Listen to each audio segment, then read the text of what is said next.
Hello, everyone. Welcome back to Talk English. I'm so happy you're here with us today. This is the place where you learn English easily, step by step, with no stress. My name is Sophie, and I'm here with Alex. Hello, Alex. How are you feeling today? Hello, Sophie. Hello, everyone. I'm feeling really good today. A little tired, but happy. I'm excited to talk with you. That's wonderful, and thank you for being here with us.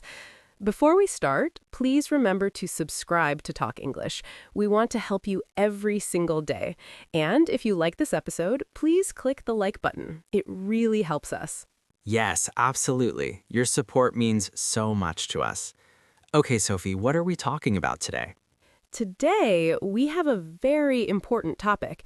Many students tell us, Sophie, Alex, I know many words in English, but I can't make sentences.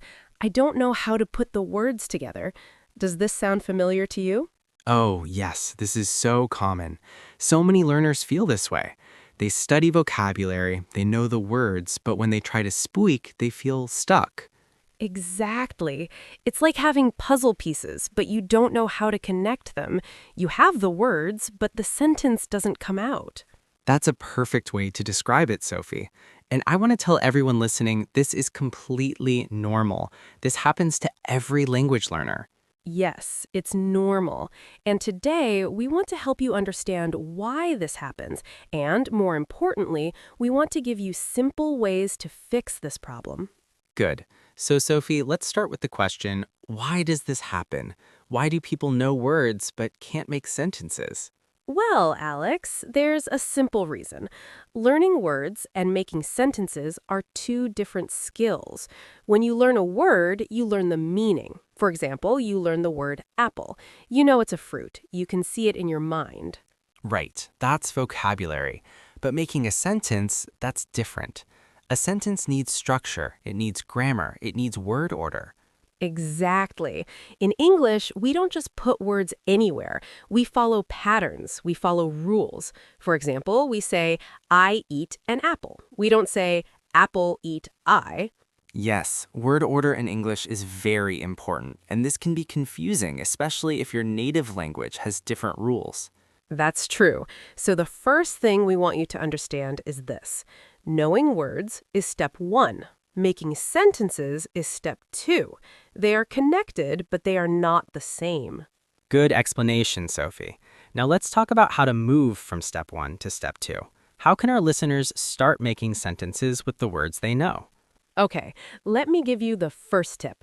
Start with very simple sentences, and I mean really simple. Don't try to make long, complicated sentences at the beginning.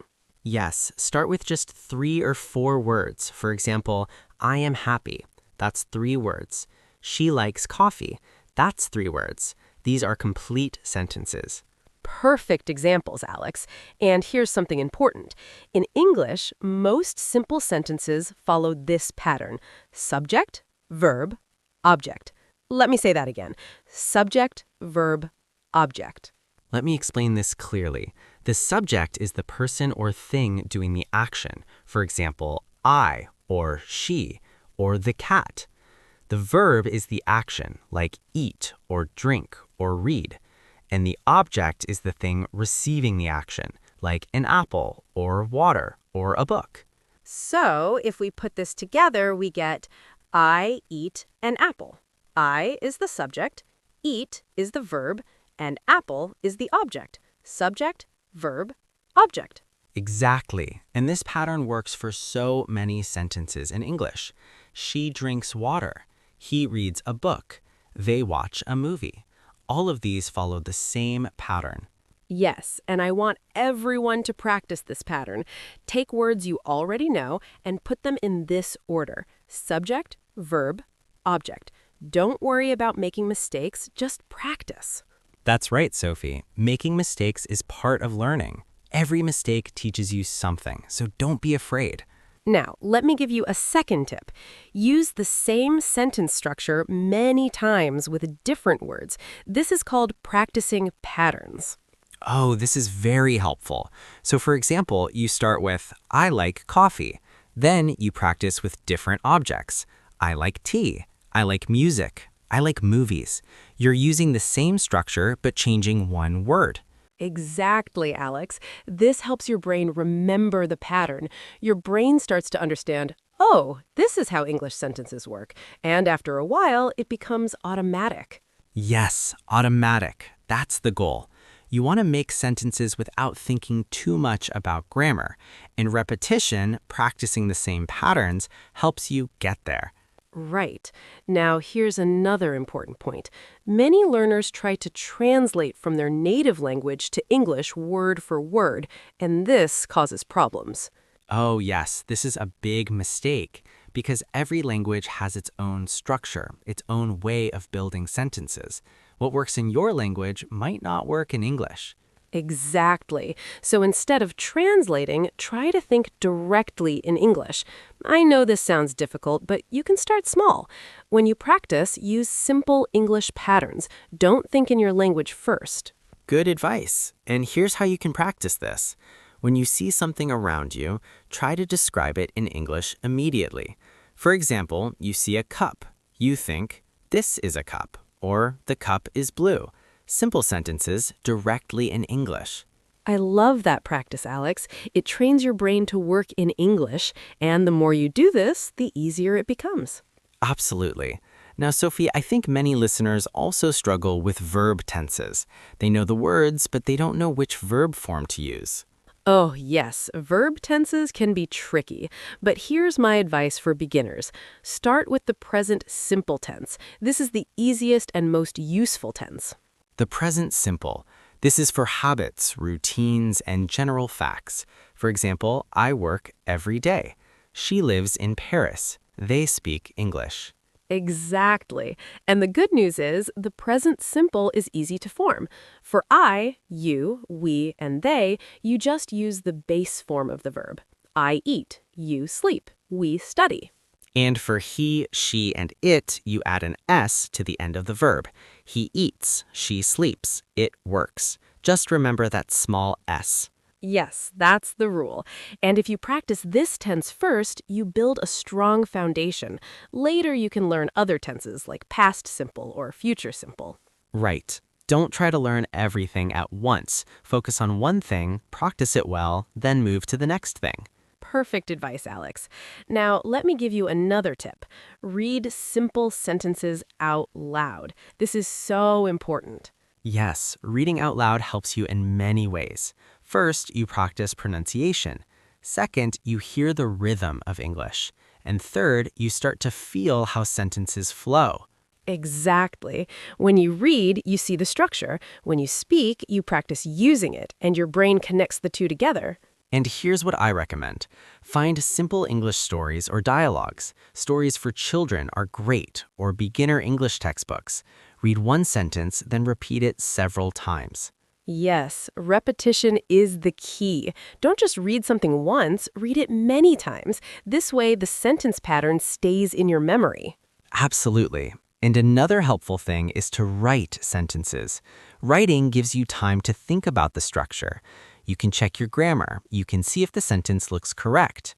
I agree, Alex. Writing is like slow practice. When you write, you think about every word, every space, every punctuation mark, and this helps you understand how sentences work. Yes, so here's a simple exercise. Every day, write 5 sentences about your day. I woke up at 7. I ate breakfast. I went to work. I talked with my friend. I felt happy. 5 simple sentences. That's a wonderful exercise. And the beauty of this is you're writing about your real life. You're not just copying from a book, you're creating your own sentences. Exactly. And over time, these 5 sentences will become easier. Then you can write 6 sentences, then 7, then more. You are building your confidence. Yes, confidence. That's so important. Many learners feel nervous about making sentences. They think, what if I make a mistake? What if it sounds wrong? And I want to say this clearly to everyone. Mistakes are okay. Mistakes are normal. Mistakes help you learn. Every person who speaks English well today made many, many mistakes before. That's so true, Alex. So please, don't be afraid.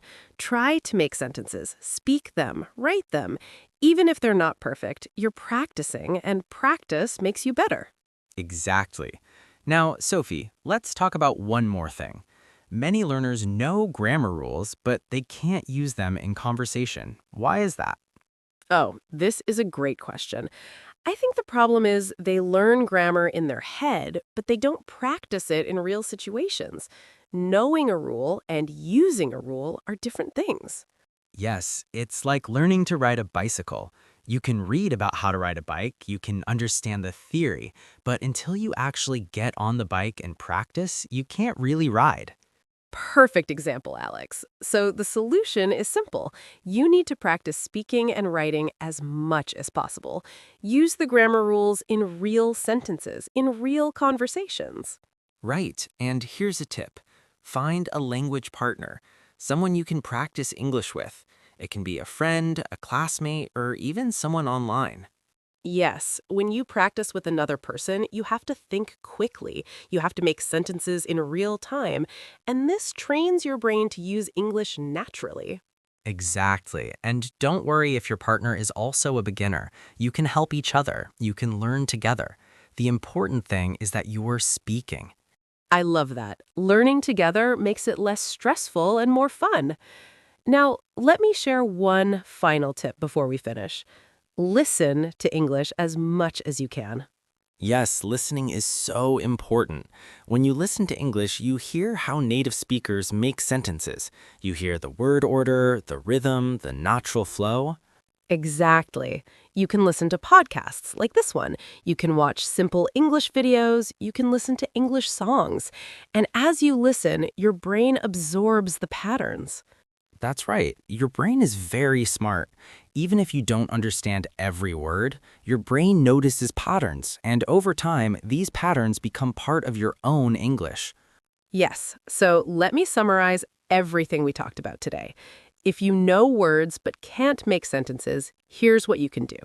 1. Start with very simple sentences. Use the pattern subject, verb, object. 2. Practice the same sentence structure with different words. This helps your brain remember the pattern.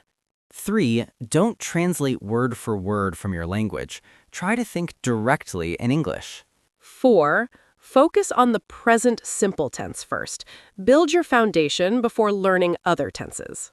5. Read simple sentences out loud. This connects your eyes, your mouth, and your brain. 6. Write sentences every day, even just 5 sentences about your life. 7. Don't be afraid of mistakes. Mistakes are part of learning. 8. Practice speaking with a partner. Real conversation trains your brain. And 9. Listen to English as much as possible. Your brain will absorb the patterns naturally. These are the steps, and if you follow them with patience, you will improve. I promise you, it takes time, but it works. Absolutely, Sophie. Every small step you take matters. Every sentence you make, even a simple one, is progress. Be proud of yourself. Yes, be proud. You're doing something difficult and brave. You're learning a new language. That's amazing. And remember, we're here to help you. Talk English is here for you every day. Keep watching, keep practicing, keep believing in yourself. So, before we finish, please let us know, do you struggle with making sentences? Or do you have other questions about English? Write your thoughts in the comments. We love reading them. Yes, please comment, and don't forget to subscribe to Talk English if you haven't already. Click the like button if this episode helped you. We really appreciate your support. Thank you so much for being here with us today. You're doing a great job. Keep practicing, keep learning. We believe in you. Yes, we believe in you, and we'll see you very soon in the next episode of Talk English. Take care, everyone. Take care, and remember, learn English easily, step by step, with no stress. Goodbye for now.